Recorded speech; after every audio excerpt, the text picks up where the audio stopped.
4 matches. Down at the bottom, the Faroe Isles, having played 5, not a point to their name. –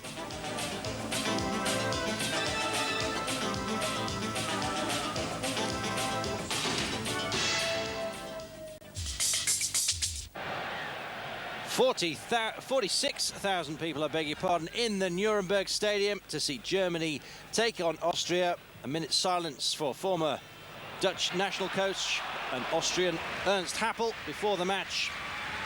And although it was billed as a friendly, tempers did indeed begin to fray in this one. Plenty of near misses and plenty of hot blood between these two sides. In fact, 2 red cards on this evening. Artner for Austria and Kirsten of Germany. Locking antlers, this lot.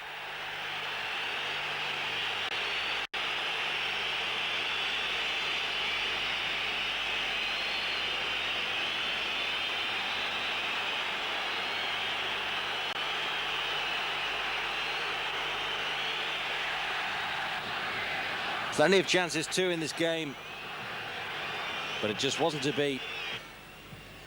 Doll and Hosler went close for the Germans, but 0-0 it stayed. 10 men apiece. Germany 0, Austria 0.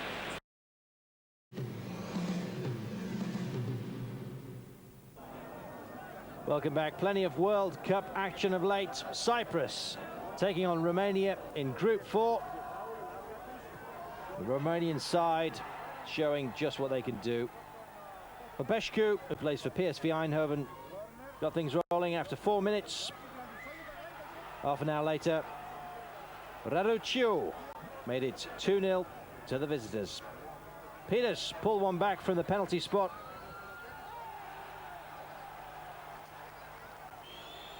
In fact, it was to be Cyprus' only goal this game.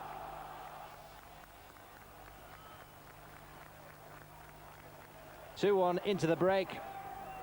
Afterwards, Hadji, former Real Madrid, made it 3-1 to Romania. And Mikhaili sealed the game for the visitors. Cyprus 1, Romania 4. Romania second in the table now.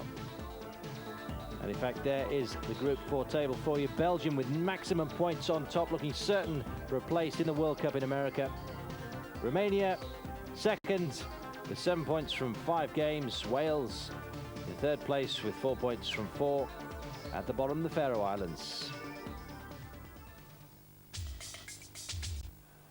Well, across the water, the World Cup CONCACAF section in San Jose. 8,000 people were in to see Costa Rica play Mexico. Richard Smith opened for Costa Rica. Costa Rica hadn't beaten Mexico for 20 years. Mr. Smith on target once again. Right at the last, 3 minutes to go. Richard Smith once again for Costa. The crowd going suitably balmy. Costa Rica 2, Mexico 0. In the same group, Honduras took on St. Vincent. And it was to be the game that put St. Vincent out of the reckoning for the World Cup. Finally went in, Rodolfo Richardson, making it 1-0 to Honduras. 8 minutes later, Cesar Augusto Abando was the man who stepped up to take the penalty to put him 2-0 up. Honduras were desperate to score plenty of goals against St. Vincent, as this CONCACAF group could well go down to the line and all depend on goal difference. They stuck another one in just after the half hour. Juan Alberto Flores made it 3-0. And that's how it went into half-time. After the turnaround, though, St. Vincent dug their heels in. The flurry of goals didn't exactly come for Honduras. Antonio Anarvio got another to make it Honduras 4, St. Vincent 0.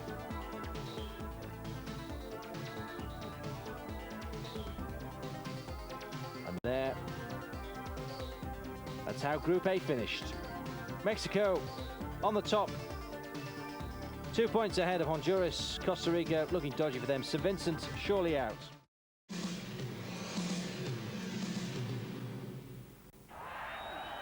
Welcome back. The first ever match between Israel and Bulgaria took place yesterday in Jerusalem. Group 6, of course, the World Cup qualifiers, and Israel not overawed at all in the first half by the Romanians. Ronnie Rosenthal, of course, from Liverpool in the squad. And Mizrahi going close early on for Israel.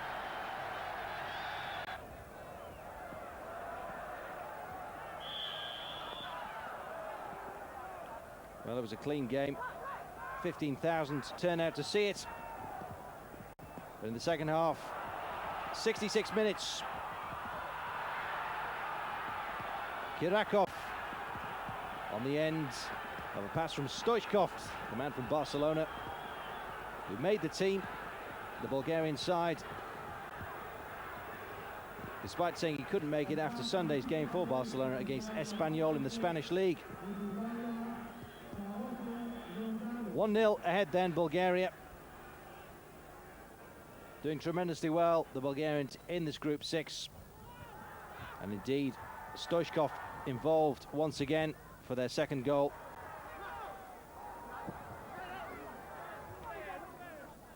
From the corner, Ilyas headed on and Penev finished it off. Through the goalkeeper's legs, a little lucky. Israel 0, Bulgaria 2, the final score.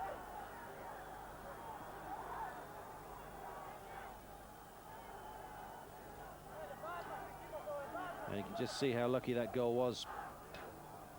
Let's take a look at Group 6 at the moment then. Well, Bulgaria and Sweden together with 6 points. Sweden, though, with a game in hand.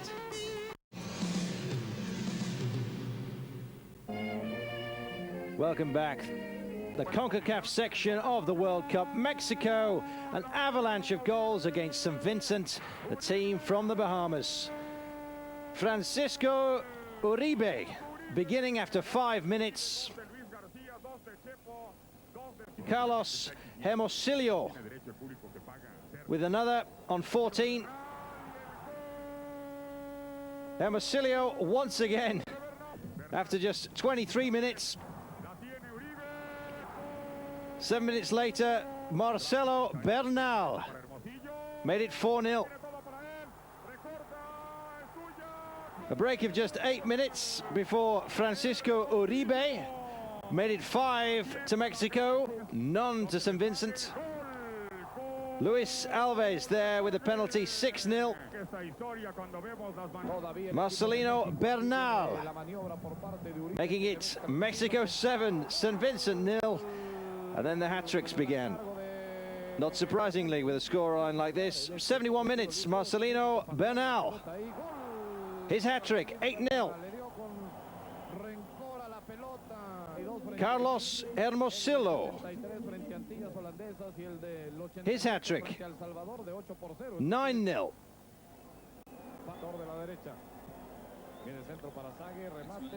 Hermosillo again to make it 10 with his fourth, and Francisco Uribe, not to be left out of the hat-tricks, made it Mexico 11, St. Vincent 0. Well, slightly more sober scoreline in Honduras. Destined to qualify Honduras, Costa Rica well and truly out. Juan Flores with the opening goal for the Hondurans. Then the second half, Cesar Obando with the long shot. Made it Honduras 2, Costa Rica 0. Costa Rica pulling one back through their substitute, Javier Astuar, towards the end. The final score, Honduras 2, Costa Rica 1.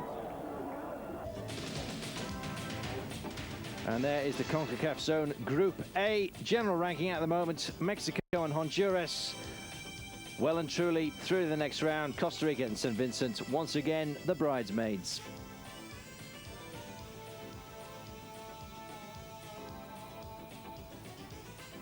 And Group B, El Salvador looking good.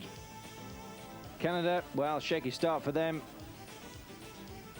Jamaica and Bermuda could still be in with a shot.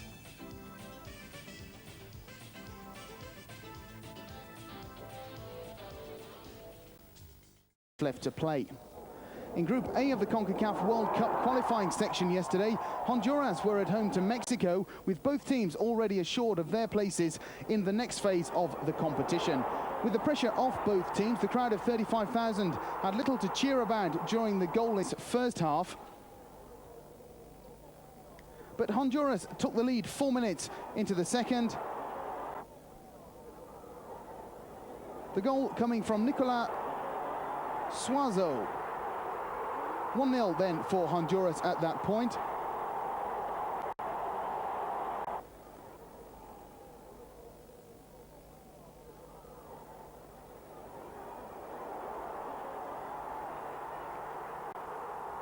But Mexico were to equalize just 7 minutes later, the goal going to Francisco Uribe. 1-1 the final score between Honduras and Mexico.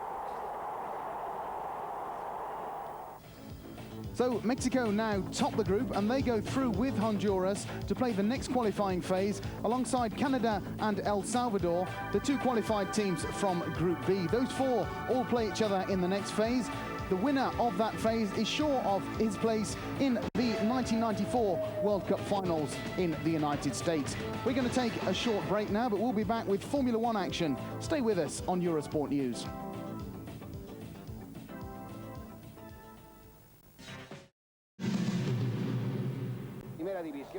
And welcome back. Brazil took on Germany in a friendly match in Porto Alegre last night, with the Germans hoping to put paid to recent criticism of their style of play with an impressive performance against a strong Brazilian side, which included many of their European-based players. But Germany were to be outplayed in the first half and went behind after 38 minutes to that goal by Luis Enrique, who plays in France for Monaco. And indeed, Brazil increased that lead 4 minutes later to a somewhat lucky goal. The rebound off Bebeto, leaving goalkeeper Bodo Illner with no chance. 2-0 then at that point to Brazil, and indeed that the score at half-time. Germany pulled one back late in the match.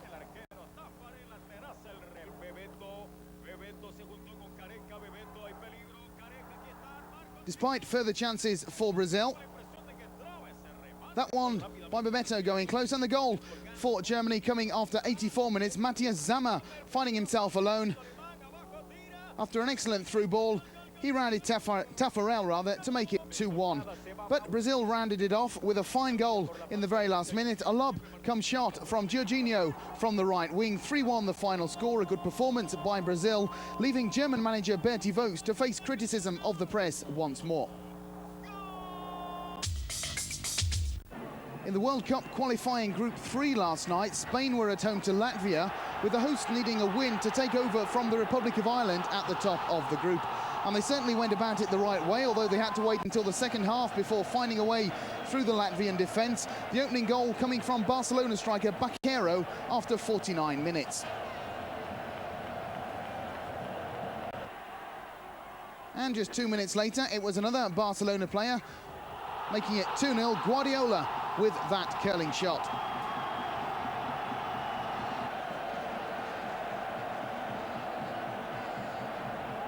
(2-0) to Spain then after 51 minutes. They had to wait until the 80th minute for their third goal, this time coming from a Real Madrid player, Alfonso, eventually putting the ball away.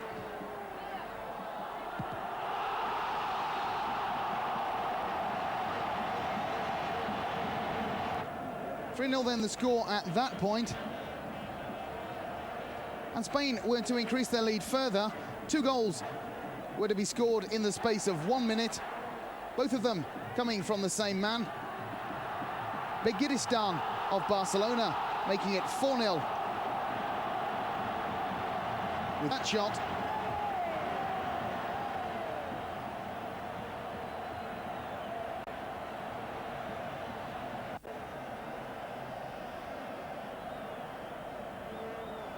The crowd in Seville certainly happy with things as they were going at that point. And indeed, Begiristain, as I said, getting his second goal in the space of a minute to make it 5-0 And that indeed the final score for Spain. A good evening's work for them against Latvia in Seville last night.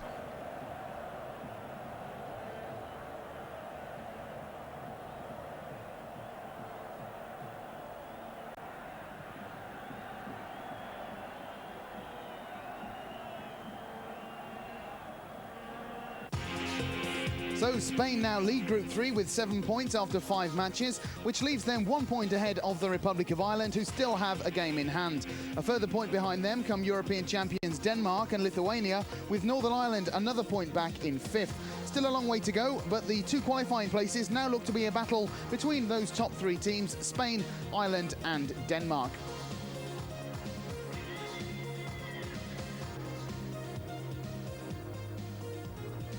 Holland's orange shirts have looked a bit grubby since the European Championships, but once Peter van Vossen had scored neatly against Turkey, the image started to improve. Ronald Koeman welcomed back the prodigal son with a free kick over the defence. Ruud Gullit celebrated his return to international football in flamboyant style. Difficult to say whether he or his teammates were the more pleased. And it has to be said too that the home guard opened the door and put out the welcome mat for him. On a bitter night in Istanbul, maybe it was forgivable for defenders to freeze. Whatever the cause, Holland couldn't prevent Feaz raising Turkish hopes. The last word, though, was with Van Vossen. Having scored twice in Holland's previous match, he added his second goal in this one to give new Dutch coach Dick Advocaat his first win after 4 games in charge. We're less than a third of the way through this qualifying group. Before Norway appear again, Holland and England will both play twice more. For one safe prediction, San Marino won't qualify. Spain's fans needed something to cheer. They'd had 3 goalless draws in Group 3, one of them against the white-shirted Latvians. This was revenge, but Jose Baqueiro's opening goal didn't come until the 49th minute. The Latvians crumbled then and conceded 4 more. Alfonso, promoted from Spain's successful Olympic team, got the pick of them.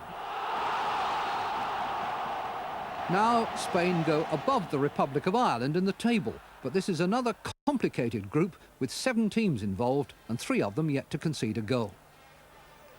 Berti Fuchs took the German team to South America for some sunshine and a friendly against Brazil, and discovered that the old yellow-shirted magic is still to be reckoned with. 1-0 through Luis Enrique. But all Fuchs learned from the second goal is what can be achieved by a little pace and a lot of luck. Bebeto didn't even have the decency to look embarrassed. Germany's goal was hardly an object lesson either. Give them credit for beating the offside trap, but Matthias Sammer took deliberation to the point of indecision before scoring. Brazil's response was entirely in character. Jorginho letting fly with one of... World champions Germany continued their South American tour, and having lost their opening match against Brazil by 3-1, travelled to Montevideo to take on Uruguay. Germany opened the score before half-time. The goal coming from Guido Buchwald of Stuttgart.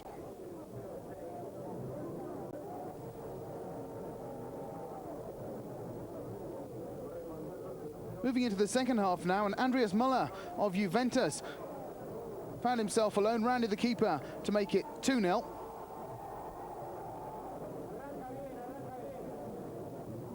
And in the 69th minute, Thomas Hessler of AS Roma was to get the 3rd goal for world champions Germany. 3-0 the score at that point.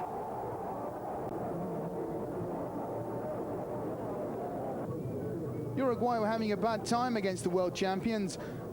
None of their chances going in.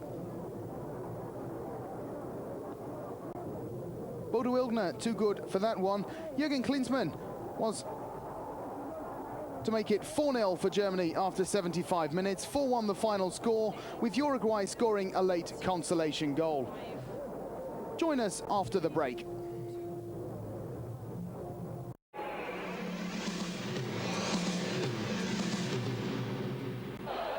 And welcome back. In Group C of the Africa zone of the World Cup qualifying competition this weekend, Zimbabwe were host to Egypt, who had made it to the finals of the last World Cup in Italy. The Zimbabweans, who included Liverpool goalkeeper Bruce Grubler, were expected to capitulate to the Egyptians, but instead played inspired football to produce something of a shock. The game took a while to get going, with chances missed at both ends. But Zimbabwe opened the score on the stroke of half-time. Makanza finding Sawu,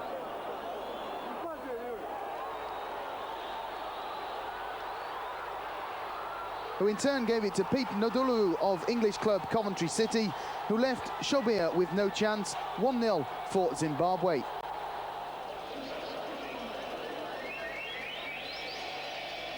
Then the score at half-time, and the crowd having some original entertainment during the break. And in the second half, Zimbabwe went further ahead.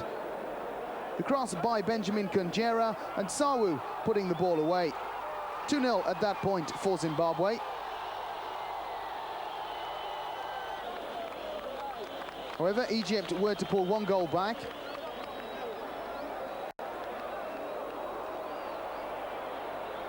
Across from the white, Abdu Abdozi making it 2-1, leaving Grubler with no chance.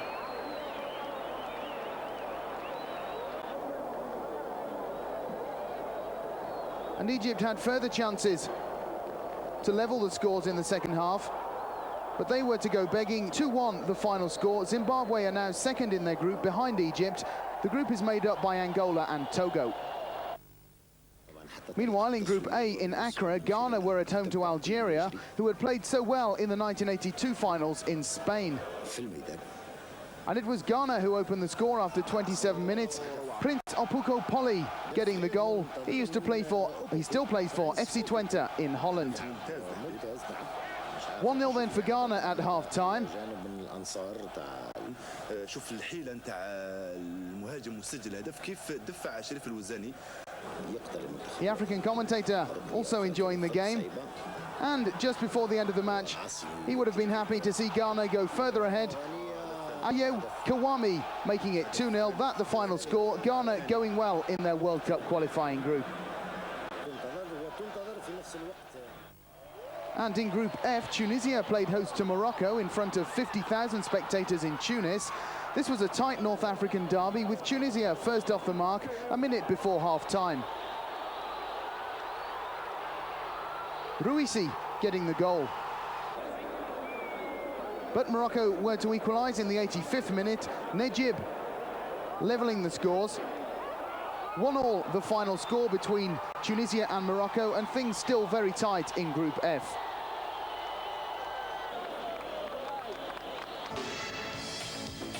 And a roundup of the different scores from the Africa zone of the World Cup qualifying tournament. Congo losing at home to Nigeria. Ethiopia overcoming Benin.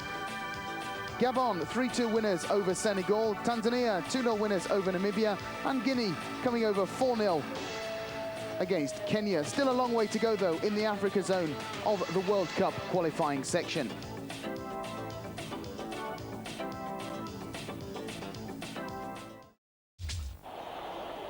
Well, World Cup football going on in South Africa.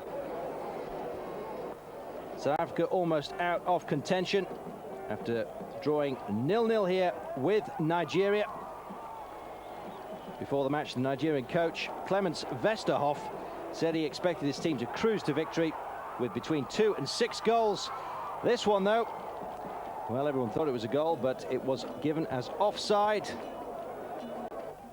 Rashidi Yakemi causing his team to argue with the referee.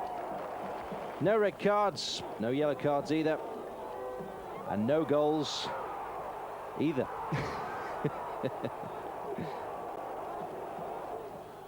South Africa making their first appearance in the qualifying rounds after 16 years in the wilderness. Both teams still to play Congo, but looks like Nigeria going through.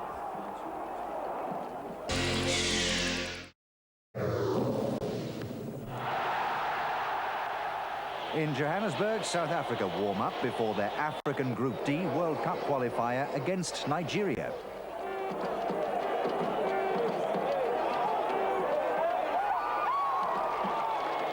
The visitors believe that they've scored when Portuguese-based striker Rashidi Yeneki takes advantage of a bad back pass. Although the law states that you can't be offside from a back pass, the referee disallows the goal. Victory for Nigeria would qualify them for the next round. But South Africa frustrate the Super Eagles to earn a draw, which gives them a slim chance of getting through. With Zambia winning 3-1 in Tanzania, Madagascar need to defeat Namibia in Windhoek to go top of Africa's Group H. Remy nearly scores for the visitors. In the 17th minute, Madagascar break forward and Remy makes up for his earlier miss. 1-0 down, and yet to win a game in the group, Namibia have a tough task ahead. Absolutely ridiculous mistake by the Namibian team. Madagascar take control of the game. Claude. And danger here, can this be number 2? Haristra has a goal disallowed for offside, but Namibia's Prime Minister certainly has cause for concern. See the Prime Minister there, Mr. Hagi Geingob. Springbok does get on. In the second half, Namibia finally find a way through, but Springbok can't find the net. Springbok could possibly have put a lot of power behind that. Madagascar then have a good chance to score a second, but Remy's effort is a poor one. Namibia defending desperately. With time running out, Namibia attack. And that also somewhat a blow. Chance here. Kaseb's header is saved and Madagascar win 1-0. They now lead Group H. World Sport News comes up in just a moment. But now it's World Football Report, and we start in Johannesburg. South Africa at home to Nigeria in front of a 50,000 crowd. The Nigerians in green, one of the strongest teams in Africa, and their coach expected them to win by 6 clear goals. It looked like the start of the avalanche when Yakini puts the ball into the net for the Nigerians. Amazingly, that disallowed for offside. South Africa had the odd counter-attack themselves, and the final score, disappointing for Nigeria, 0-0. Further north, Swaziland in yellow take on Cameroon, the most famous of African footballing nations.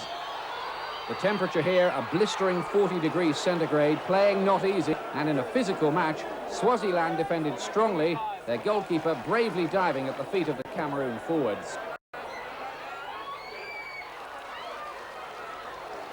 Cameroon just couldn't make their superior skill count. Jean-Claude Pagal goes close here.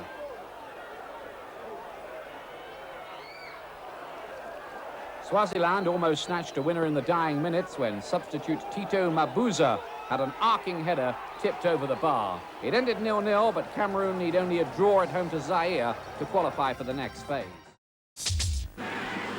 In Group 1 of the World Cup qualifying competition last night, Portugal made the trip to Malta, needing a win to move closer to Switzerland and Italy at the top of the group. Malta is traditionally a place where teams look to improve their goal difference, but the Portuguese struggled to control the game last night, and in the first half, it was the Maltese who had the best chances to open the score. The Maltese playing in red. But it was 0-0 at half-time.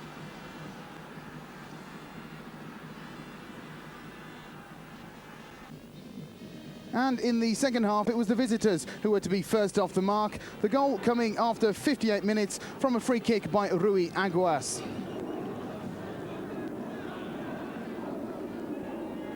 "1-0 then to Portugal at that point, and despite further chances, that was how the game finished, with Portugal picking up a slender 1-0 victory in Valletta. And that victory takes Portugal above Scotland and into third place, a point behind Italy, but with a game in hand. The leaders in Group 1 are Switzerland, who have 7 points from 4 games. 2 teams will qualify, and those 4 all look to be still in with a chance of making that trip to America next year.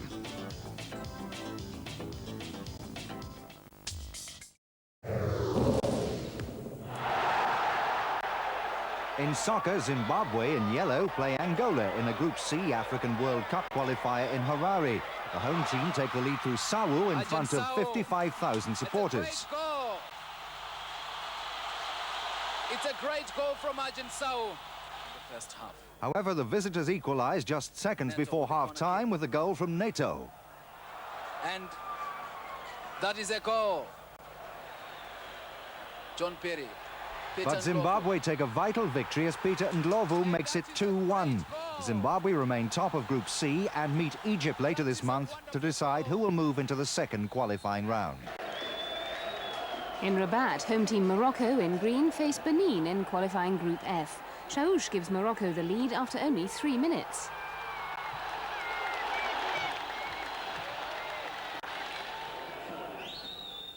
Chaouch scores his second 7 minutes later. And Taha extends his team's lead even further when he chips Benin's hapless goalkeeper Nnan.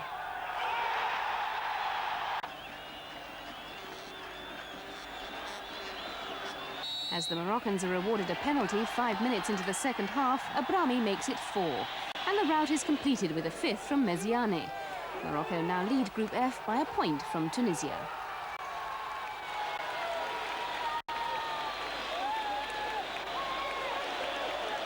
And reigning African champions Ivory Coast become the first team to qualify for the second round after a 1-0 home win over Niger. Fika are at the centre. Comes up in just a moment. Before that, it's World Football Report. And in Santa Barbara, the ever-improving USA side take on Romania in yellow. The USA started brightly, and when the ball comes out to Chris Henderson on the wing, he manages to get height onto the cross to confuse the Romanian defence, and Dominic Kinnear was presented with a simple opportunity to score. The USA 1 up after only 2 minutes. It's a fine start for the USA, who've been working hard in their preparations to host next year's World Cup. Sometimes, though, their inexperience shows. Tony Meola's goalkeeping replacement, Brian Friedel, plays a poor ball here. It's intercepted by the Romanians, and suddenly they're going for the jugular. The interchange of passes, and Dumitrescu sweeps the ball into the net. The Romanians are level. The USA had this free kick easily smothered in the second half. Then at the other end, Romania went even closer. Dumitrescu runs onto a pass and so nearly gets his and Romania's second. 1-1, the final score.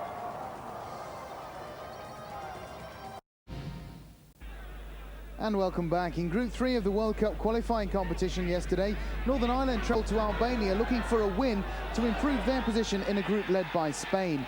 And it started well for the Irish. They took the lead through Jim Mangleton of Oxford United after 14 minutes. And indeed, the Irish made it 2-0 after 38 minutes with this goal by Alan MacDonald of Queen's Park Rangers. A fine start in the first half by Northern Ireland. 2-0 the score at half-time. Albania could have pulled one back in the 77th minute, but Suleiman Demolari's penalty was saved by Tommy Wright of Newcastle United.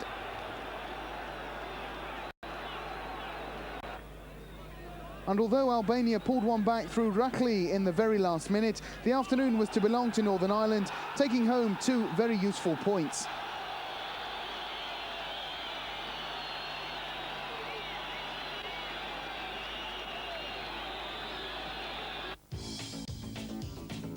And that win for Northern Ireland sees them move into third place in the group, level on points with the Republic, who still have a game in hand. Indeed, the Republic of Ireland look to be the best placed team in Group 3 at the moment, just a point behind leaders Spain, but there's still a long way to go.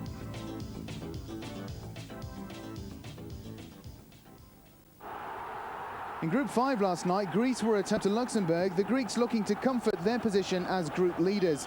The 40,000 crowd in Athens would no doubt have been hoping for an avalanche of goals, but they were to be disappointed as Greece failed to break open the floodgates. However, they opened the score after 28 minutes after a penalty by Dimitriadis. 1-0 then the score at half-time. And the home side were to go further ahead midway through the second half as Mitropoulos made it 2-0 after 65 minutes. And indeed, that was how it ended, a narrow 2-0 victory for Greece, who would perhaps have expected a better result. So Greece pick up 2 points at home to Luxembourg and now lead Group 5 by 3 points from Russia, who still have 2 games in hand. Luxembourg have yet to score a single goal and they have no points. It should be tight in this group, but Greece may well be on their way to their first ever World Cup finals.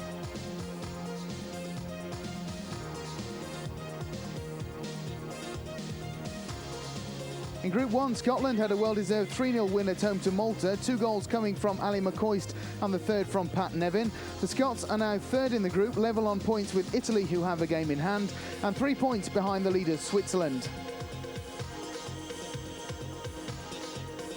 In Group 2, England finally found their way through a mass San Marino defence last night, scoring 6 without reply, 4 of them coming from captain David Platt and the other 2 from Carlton Palmer and Les Ferdinand.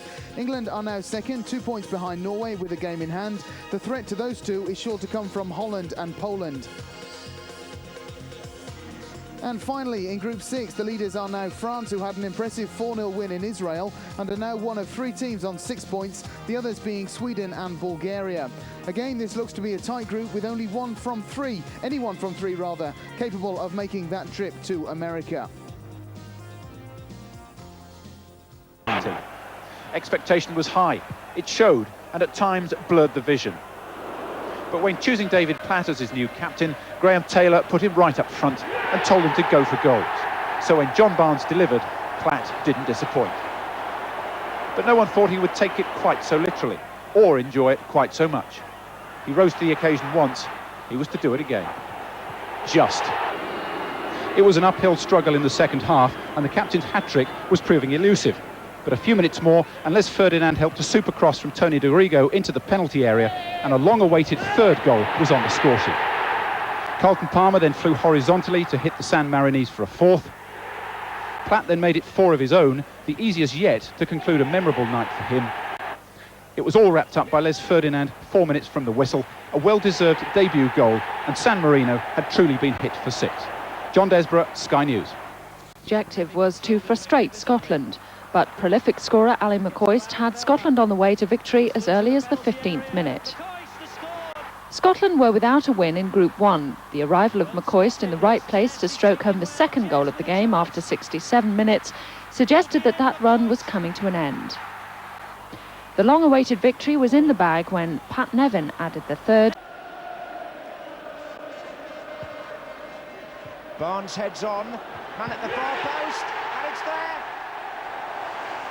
David Platt. Batty, and outside him is Dixon. And it's Batty again. Little chip across, and Platt jumps again, and the goalkeeper, well, it's been given. It's been given, it was over the line. There's Ferdinand, and there's Platt, and that's number 3.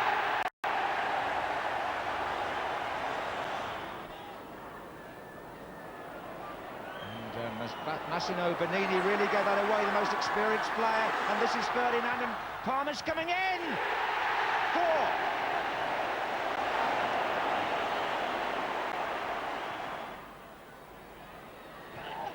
And there's Adams in the penalty area for England. Checked out and got the cross in, and it's his Arsenal colleague Dixon Platt! Dixon. Awkward there, and there's the header against the bar, and the groundsman's flag is up, but a goal has been given. Les Ferdinand has got his first goal on his debut.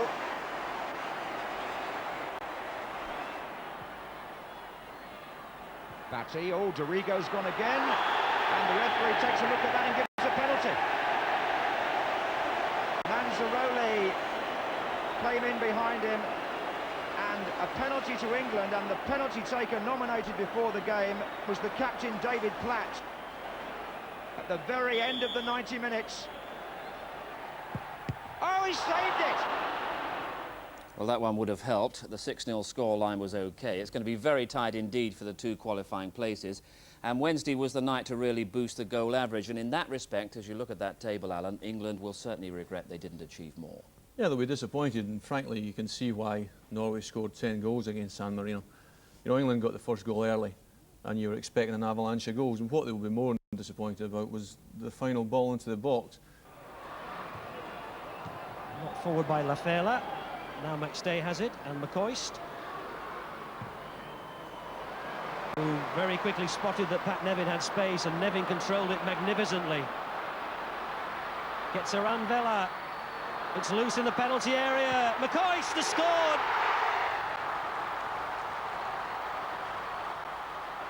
McStay just chips it back. Collins goes in, keeper's right out of his area. The defender jumped into McCoist. It must be a penalty. It is. Well, the process are completely out of order because there's no doubt the defender jumped into Ali McCoist while the ball was still hanging in the air. McAllister steps up. Hit the bar. Didn't go in. Oh dear, Scotland have wasted a chance. Just over half an hour played. McAllister thumped the woodwork. No goal. Well, the school kids are doing their bit.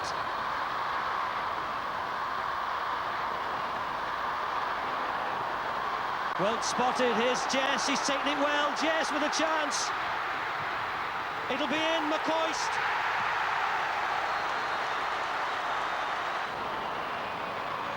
Corner. Nevin. And Scotland's next match is in Portugal on April the 28th. That's going to be vitally important. That Group 1, Alan, that's going to be very tough to qualify for.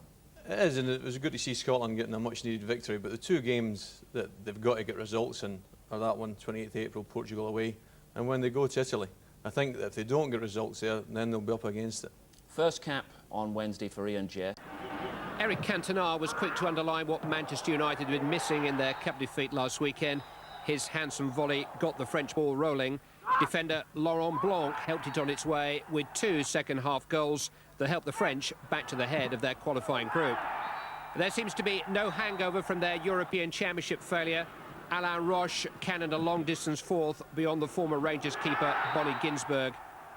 Israel still pointless after 4 games. French coach Gerard Houllier says that's their best display yet on the road to America, but only 2 will make it. France's next game is in Austria next month.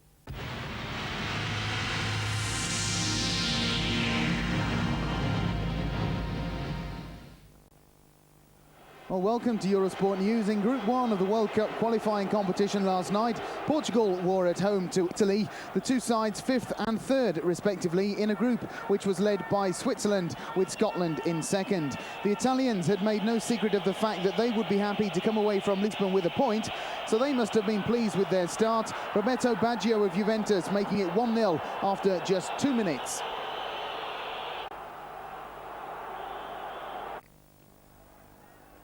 And things were to get even better for the Italians.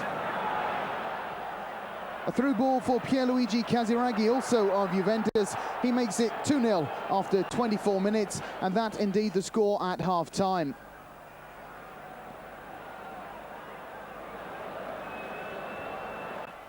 Portugal, though, back in the game after 57 minutes. Pagliuca putting the ball through his own goal, rather, under pressure from the Portuguese players. The referee, though, deciding it counted, and 2-1 the score at that point.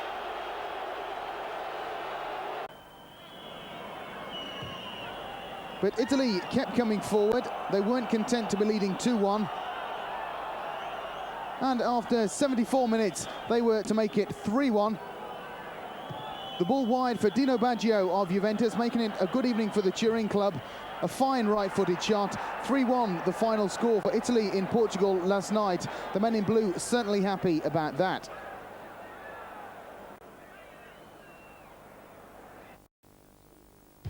So a good win for Italy, and they move into 2nd place in Group 1. Still a point behind Switzerland, but with their chances of qualifying now greatly improved. Portugal, on the other hand, are now 4th in the group, and they have something of a mountain to climb in Group 1.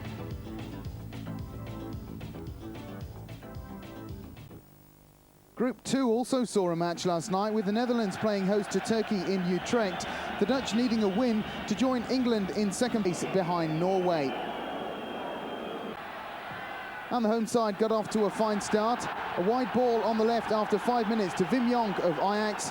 He plays it through, and it's Mark Overmars, his teammate, scoring on his international debut. A fine start for the 19-year-old, an excellent start also for Holland. 1-0, 5 minutes gone. But Turkey were playing well in the opening minutes, and they drew level after 35 minutes. De Kock fouling Akam in the penalty area, or so deciding the referee. A penalty then for Turkey, and up steps Fayaz to level the scores after 35 minutes.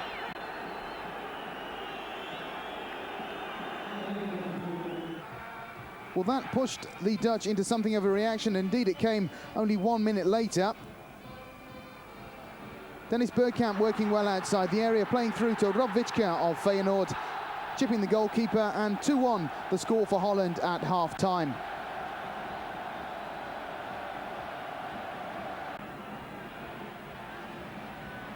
And the Dutch were to make sure of a rather unconvincing victory.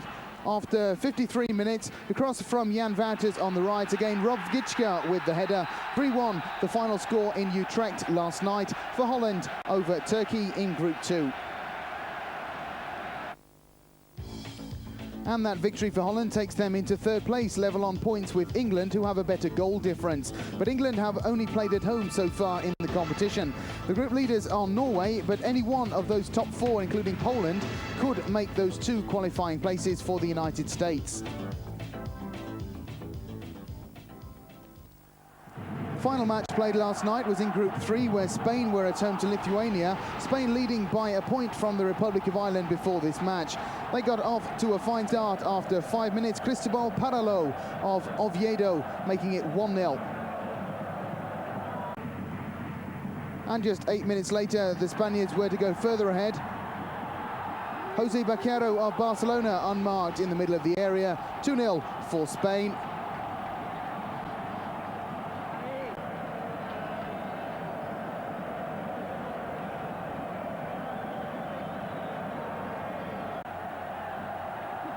And indeed, the Spaniards finding things rather easy in the first half.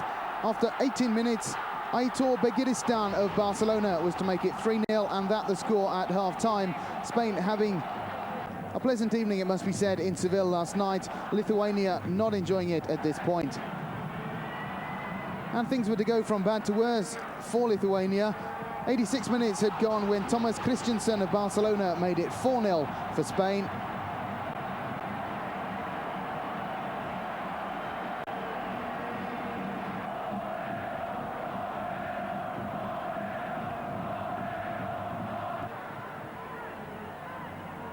And in the very last minute of the match, the Spaniards wrapped up a fine 5-0 win. Adolfo Aldana making his international debut, scoring as he's done for La Coruña so far this season. 5-0, the final score for Spain in Seville last night.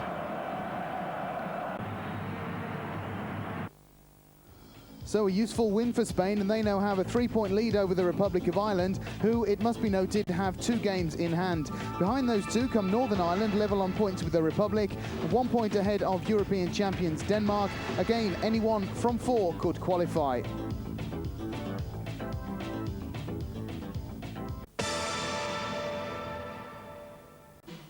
Eric Wijnaldum, who plays for Saarbrücken in the German Bundesliga, has been voted American Footballer of the Year by sports writers in his country. Wijnaldum, who is third best scorer in Germany this season, is seen as one of the hopes of American football and is thought of very highly by his national coach, Bora Milutinovic. As the World Cup qualifying campaign continues, Roberto Baggio gives Italy the lead after just 2 minutes in their European Group 1 match against Portugal in Porto.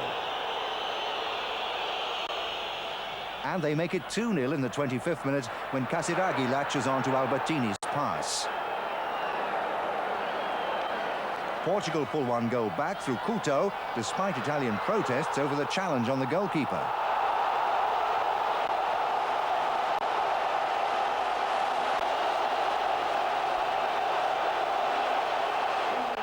But Dino Baggio's superb 30-yard shot makes it 3-1.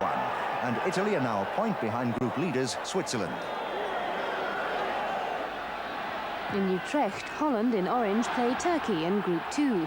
The hosts take the lead when Overmars scores just 5 minutes into his international debut.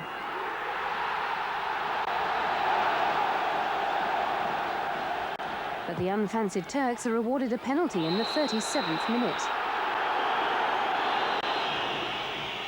Fayaz scores the equaliser. Just 2 minutes later, Holland regain the lead with a goal from Rob Witschka.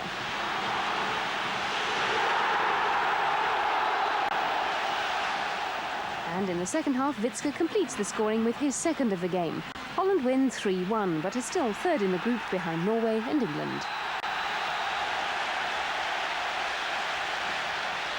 In an African Group I qualifier, Kenya in red have to beat Guinea 5-0 in order to reach the qualifying round. Motego scores for the hosts after just 6 minutes. But they're unable to pierce the Guinea defence again until Natchok scores 3 minutes from time. Kenya win 2-0, but it's Guinea who go through to the final qualifying stage.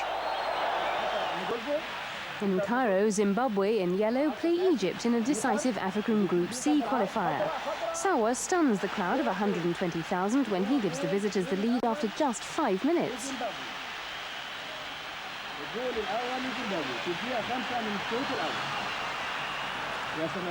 Egypt need to beat Zimbabwe in order to reach the second qualifying round.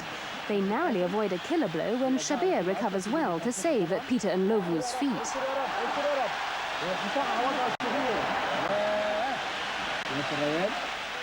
Egypt attempt to get back on terms and Grobbelaar parries Marisor's cross.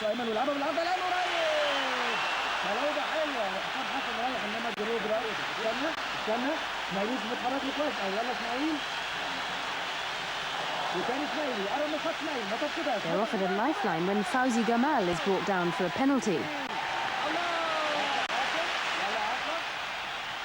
And Akraf Qasim coolly equalises.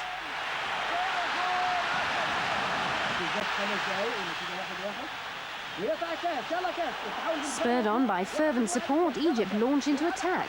Hossein Hassan scores the vital goal which takes them into the next round and the chance of repeating their 1990 qualifying success.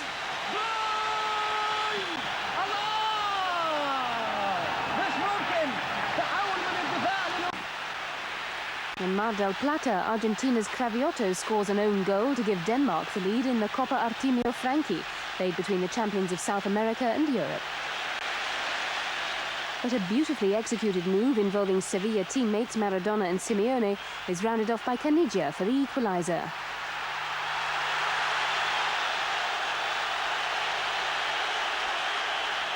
The match goes to penalties, and Sergio Goycochea, Argentina's hero at Italia 90, saves the fifth penalty from goal-break. Substitute Saldana scores the winning penalty for Argentina, who now extend their unbeaten run to 25 matches. It's the final and decisive game in this tough World Cup group. Algeria, unbeaten at home in all competitions for 9 years, must win to reach the final qualifying phase. A violent storm on match day brings heavy rain and even sleet, which will seriously affect the pitch. The Stade Birouana holds only 25,000, and with all seats sold, many fans from all over Algeria arrive without tickets. Hundreds find other ways to get inside.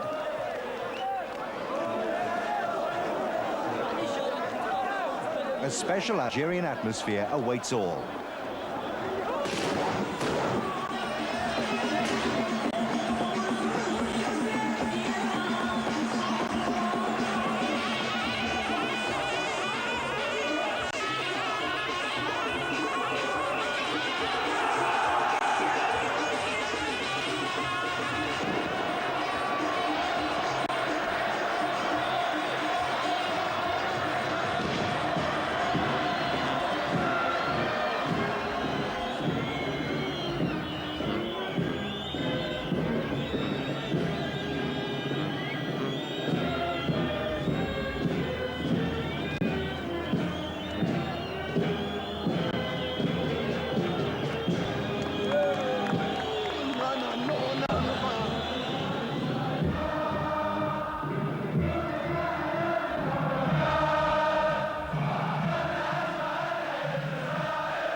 It's clear from the start that Algeria are intent on using strong-arm tactics on Ghana's target men, Abedi Bele and Anthony Yeboah.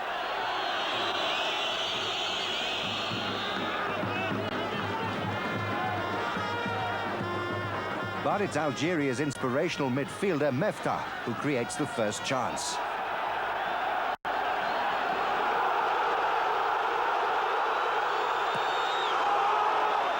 Yet with just 15 minutes gone, the home crowd are stunned.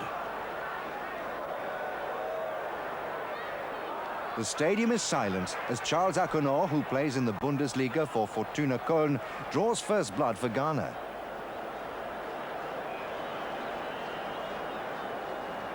The wet pitch makes life difficult for both teams.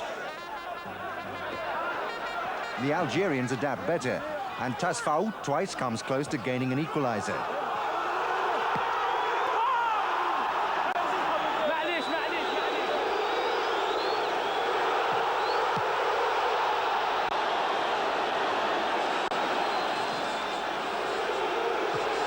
Meziane then delivers a superb header.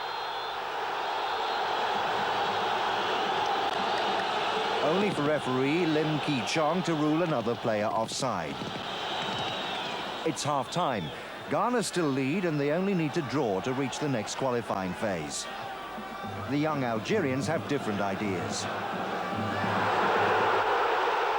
Substitute Mohamed Brahimi, top scorer in the Algerian league this season, makes the most of an appalling defensive error and the scores are level.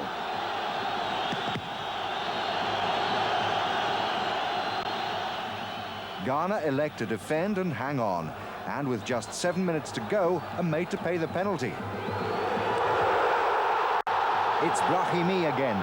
The forward from the local club strikes once more to make it 2-1. Algeria are in dreamland, and Ghana's German coach can't believe it.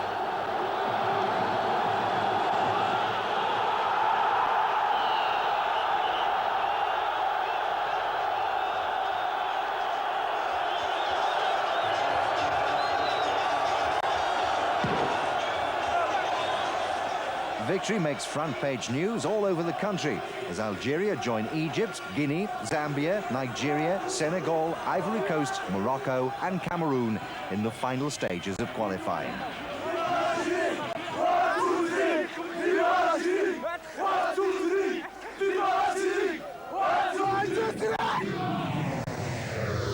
12,000 miles away, but the scenes on the terraces have been enough to make the England team feel at home.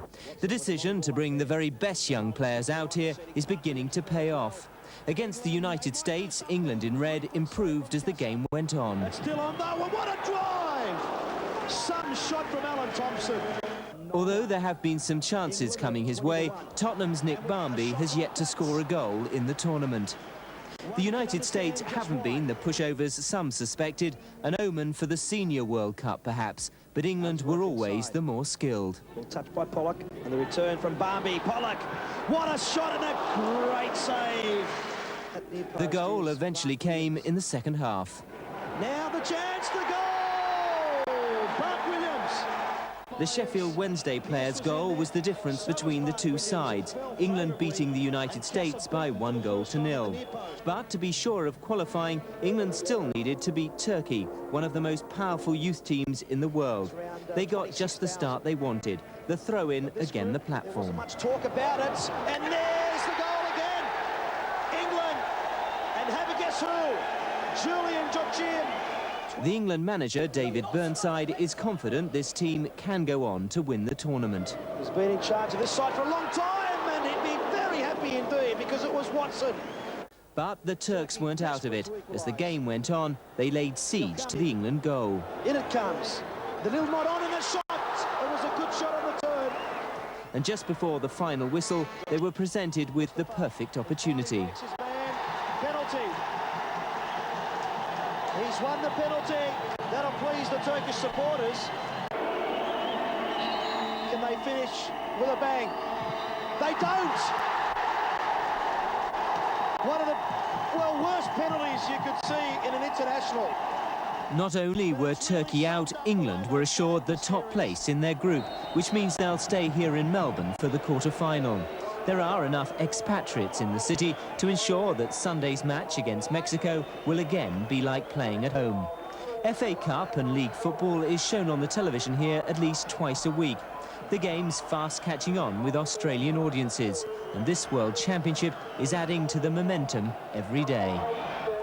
Well, Australia have beaten beaten Uruguay in the sudden death game there. They qualify for the semi-finals, and interesting that the winners of that Russia-Ghana game will play the winners of England against Mexico, which is tomorrow evening. Now, Alan, a week or two ago here you said... In normal time, the best of